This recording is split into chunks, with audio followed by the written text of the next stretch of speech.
Despite getting mixed reviews from critics, Netflix have a hit thanks to their adaptation of The Witcher. The series, which stars Henry Cavill as a mutant monster hunter, has jumped to being one of the most popular shows on television right now, competing in the same league as Baby Yoda. With all the monsters, timelines, and characters, there's a good chance you missed something. And we found some cool little bits that you likely didn't catch on your first watch through on the series. So toss some coin to your Witcher and strap in for this video. Naturally, there will be spoilers for the first season of The Witcher in this video, so you've been warned. Just give me an ale and consider your debt paid. In the first episode, fans may have noticed that Geralt of Rivia doesn't exactly speak much. This is something of a departure from the novels, which saw The Witcher actually being a bit of a chatterbox. Despite this, Geralt does get one chatty scene in the episode, The Lesser Evil, where he tells Roach about his first time claiming a life. The story is taken straight out of the book. Only on the pages of the novel, he doesn't tell the story to Roach. Instead, when you're reading it, Geralt tells it to a priestess named Iona during the Voice of Reason short story. We like that Geralt spends some time confiding in Roach, as the horse is one of Geralt's most trusted and loyal companions on the lonely road. This could be a fun little passing comment during the first episode, or it's a sign of things to come in later seasons of the show. Showrunner Lauren Schmidt-Hissrich stated that she has a plan of 7 seasons for The Witcher, and this line could be an indicator of the finale or of events later on in the book series. While at a banquet in the first episode, Iced informs Queen Calanthe that he's seen the Wraiths of Morhood, better known as the Wild Hunt. The Hunt were the primary antagonists of the video game The Witcher 3, and are a group of elves who eventually set their sights on Ciri. Could this line be a little clue as to where this show will eventually be headed? Regardless, it's a cool and easy to miss moment. The show seemingly loves passing comments, and unless you're up to date with the games or books, you may find yourself a little lost as to what everyone is talking about. For instance, Geralt mentions both Kaer Morhen and Vesemir in the first episode of the show. Who or what these are remain unanswered to the uninitiated, but that's why you have us. Kaer Morhen is the castle that doubles as the Witcher training school. The headmaster, if you will, is the Master Witcher himself, Vesemir, a role that fans want Mark Hamill to pursue. One thing that's not particularly clear when you first sit down to watch The Witcher is that all of the different character segments take place at different times, sometimes separated by many years. But if you're paying attention and can remember character names, you may catch some of the hints that reveal this fact. In the first episode, Renfri tells Geralt about Queen Calanthe's recent victory at the Battle of Hochbuz. But during Ciri's timeline, the queen is well into her reign. In the same episode, Ice tells Calanthe that the banquet reminds him of the betrothal feast, which we later get to see in the 4th episode. Musak tells Ciri about girls that used to be imprisoned in towers, something that Stegobor tells Geralt about, as if it's still common practice.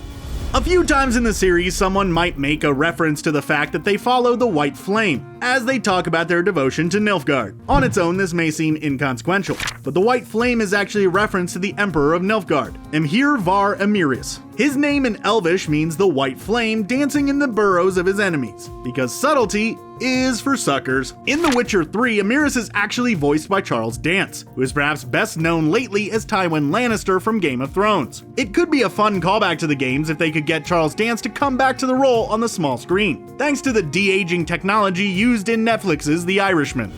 Sometimes an adaptation has to change things in order for it to translate better on screen. We're sure fans of the books are debating if this change was better, but for those who didn't read the novels, will have missed that the showdown in Blaviken was changed. In the novel, Geralt is forced to take on Renfri's men after he learns they are about to start taking hostages in order to lure Stregobor down to the town. In the show, Geralt is confronted right away by the thugs who give him little option other than taking them out in a brilliant display of swordsmanship. Renfri does eventually take one person hostage, but more as a shield against Geralt than luring the wizard down.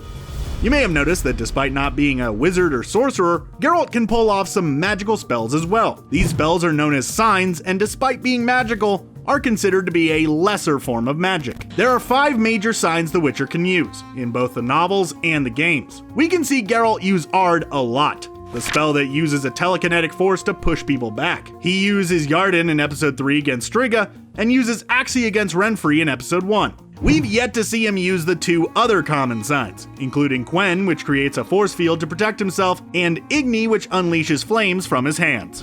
It may not seem it at first glance, but the inclusion of Geralt of Rivia taking a bath is a very amusing tie into the behemoth video game The Witcher 3. In that game, Geralt's bathtub scene became a meme, with outlets like PC Gamer using it similarly to a Rickroll in some of their articles. It's not often the male form gets recognition in games, so to see Geralt become so immortalized this way is amusing for many. The joke became so popular that Lauren Hisrich knew fans would be vexed if there wasn't a tub Geralt moment in the show, so such a scene was put in with the meme in mind. Were you watching The Witcher and wondering to yourself, what in the name of the continent is the conjunction of the spheres? The term is mentioned quite a few times in the show, but the term is never really properly explained to newcomers, which may have put some people off. So here's the SparksNote version. The conjunction of spheres was a major event in the history of the world of The Witcher. It's when multiple realities converged into the world of The Witcher, resulting in chaos, magic, monsters, and most interestingly, humans to be introduced into that reality for the first time. This is why the elves see humans as an invading force, because the elves are actually the ones that are native to the continent. There's another magical property that is seemingly brought up in The Witcher yet never fully explained. Perhaps the writers wanted fans to do their own research, or found over-exposition wasn't working in their favor. But we're sure that people would like a direct answer when it comes to Dimaterium. We get to see it in the 8th episode, and Yennefer is threatened with it in the 5th episode. It's a special metal that puts a harness on magical powers. It's not exactly clear why this metal blocks magic, but the effects of it on a sorcerer looks like one is having an allergic reaction, and in general seems quite unpleasant. In the games, you can craft items made of it to use against magically adept foes. You know how they say toss a coin to your Witcher? Well, how about you instead toss a subscribe to us? And ring the little bell thing if you don't mind. Also, if you're watching on mobile, be sure to turn on your notifications in your app settings, because we all know that YouTube can be kind of fickle about sending out notifications. In the 5th episode of the show, Geralt reveals that Yennefer smells of lilac and gooseberries. This is a very specific smell and one of the biggest identifiers for Yennefer in the books and games. In The Witcher 3, Geralt is searching for Yennefer and asks if people have seen a raven-haired woman who smells of lilac and gooseberries in the opening hours of the game in a quest that's called, yep, you guessed it, lilacs and gooseberries. The smell becomes so important to Geralt that that's how he describes Yennefer to his friends and allies. The smell would eventually become a major part of the chorus of the song, The Wolven Storm, during that 3rd game. Despite being introduced as Jaskier in the show, this character has an interesting relationship with his names in the translations. In the show's 6th episode, Jaskier introduces himself as Julian Alfred Pancratz, and is unceremoniously cut off before he can add his title to his name, the Viscount de Lettenhove. Despite being a traveling bard, Jaskier, which literally means buttercup in English, is of noble birth. He went to university at Oxenfurt and was actually a professor for a year. In the Western novels and the video games, the name Jaskier is changed to Dandelion. And this is how many fans likely know the character. In Polish, a jaskier is a name for a pretty yellow flower, and when it came time to translate, the name Dandelion was given. In most premium shows these days, there is an elaborate and visually striking opening credit sequence. The Witcher, however, doesn't have long-winded and elaborate openings. That being said, there is an opening theme called Geralt of Rivia. What's interesting here is that there are 8 versions of the song, one for each episode. The tempo changes, or perhaps the style of vocal work, to best reflect the tone and mood for the forthcoming episode. Heck, sometimes the song doesn't even show up if there is no reason for the track to play in relation to the narrative. The symbols in the opening also give us clues to what will transpire in each episode. With the advent of The Witcher on Netflix, many people are being introduced to Geralt for the first time, despite being adapted from a successful book series and a video game adaptation. But Netflix's show isn't the only time that Geralt has been adapted into live action, and the Netflix show was sure to honor the Polish series The Hexer, despite it being a critical failure. The series would eventually get edited down into a film, which didn't do it any favors, but for many in Poland, there is only one live-action Geralt. So Netflix actually got the original Geralt actor, Michael Zabrowski, to do the Polish dub for the show, playing Geralt, the character he played nearly 20 years ago. Perhaps you're one of the few people who have studied linguistics and already picked up on this, but for most people, they likely thought the Elderspeak, or Elvish, was just a bunch of gibberish spoken for the show. In fact, the Elderspeak is made up of a bunch of languages from our reality, including English, German, Welsh, and Latin. To help bring the language to life for the show, as it was only written down as a few sentences here or there in the books, Netflix brought on David J. Peterson to help create the language's sound and flow. Peterson is the man responsible for shaping the Dothraki and Valyrian languages of Game of Thrones, and we all know how convincing those languages sounded. As you know by now, The Witcher show on Netflix is an adaptation of the novels by Andrzej Sapkowski, and not the popular video games by CD Projekt Red. However, without the games, there may not be a show on Netflix, and that's thanks to Tomek Baginski and Platage Image.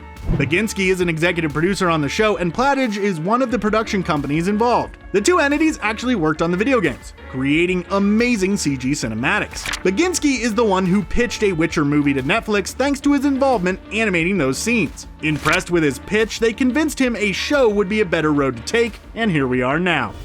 When it comes to stunts on a big budget production, there are often stunt doubles involved. This is due to a combination of factors, one being the talent may not be grasping the choreography in a convincing manner, or the stunts are deemed too dangerous and can jeopardize the production. Despite this, Hisrich revealed that Henry Cavill did all of his own stunts for the show. That makes the whole Blaviken sword fight scene that much more impressive. Talk about commitment to a role.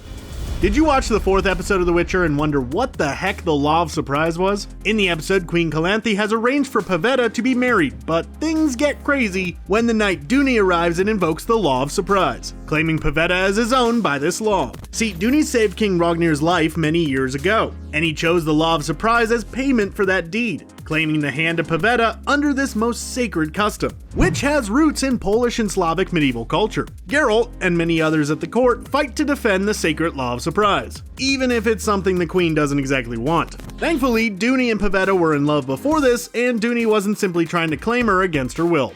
That would have been creepy.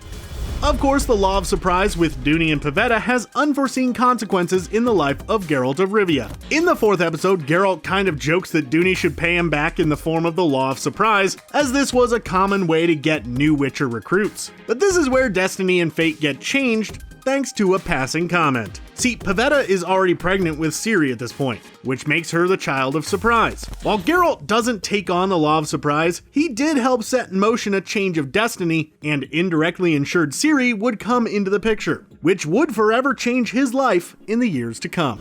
Despite being based on the novels, The Witcher on Netflix has come up with its own narrative beats that you may be clueless of if you've never dabbled in the source material. For instance, actually getting to witness Yennefer's origins is something new to the franchise, as it was only hinted at and implied in the books. Likewise, the monster known as the Selkimor that Geralt describes has never been mentioned in the books or the games before. If we can see Yennefer's early days of magical training, here's hoping that we might one day see what that monster looks like. There's a lot of world building and exposition that's given to the audience in passing comments, meaning that unless you're really paying attention and can catch on quickly, you're likely missing out on a lot of the subtexts of the show. An example of this is when the sacking of Kaer Morhen is mentioned. As we talked about earlier, this is the ancestral home base and school for Witchers. When it was attacked and sacked many years prior, the Witchers became a much more elusive, secretive, and reclusive group, and as evident by Geralt's mannerisms, they reinforce that image and stereotype themselves to help drive a bargain. Here's hoping we can see Kaer Morhen at some point in the show's future. It was definitely one of the most visually striking places in The Witcher 3. Even if you've read the books, there is a chance that you miss this detail, which was changed in the show. The change in question comes when Ciri is on the run and drinks the waters in the forest of Brokilon. In the show, when Ciri drinks the waters, nothing happens except for the lion cub of Sintra getting a vision of a tree in the desert. In the source material, however, anyone who drinks the waters in the forest will find themselves turning into a dryad, which is one of the 2 ways a dryad can be created. The question now remains, is Ciri exempt from the sorcery due to her blood, or did the writers just change this aspect of the novels?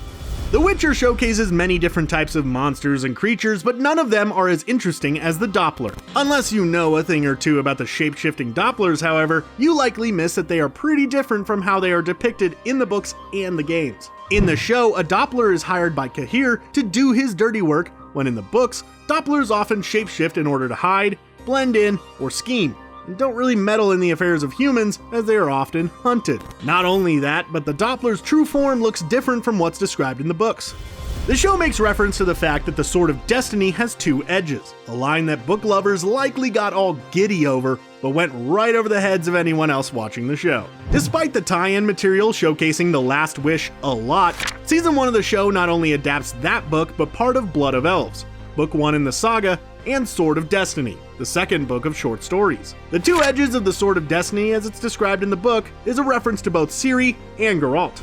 A passing comment during a conversation between Cahir and Fringilla actually has huge importance to the plot of The Witcher, but the show is very casual about its importance so far. In their conversation, the line, "The time of the sword and axe is nigh," is spoken. This is a direct reference to the elvish prophecy of Ithilien. The prophecy basically foretells of a great calamity, which will see the land get destroyed by ice and cold. Time will tell how the prophecy will affect the series, if at all. And those are all the cool things you likely missed and didn't know about Netflix's The Witcher show. Are you a newcomer to the continent, or have you been on the road since the games or the books? How are you liking the show thus far, and where do you hope season 2 goes? Let us know in the comments below, and be sure to like this video and subscribe to the channel for more videos like this in your feed each and every day.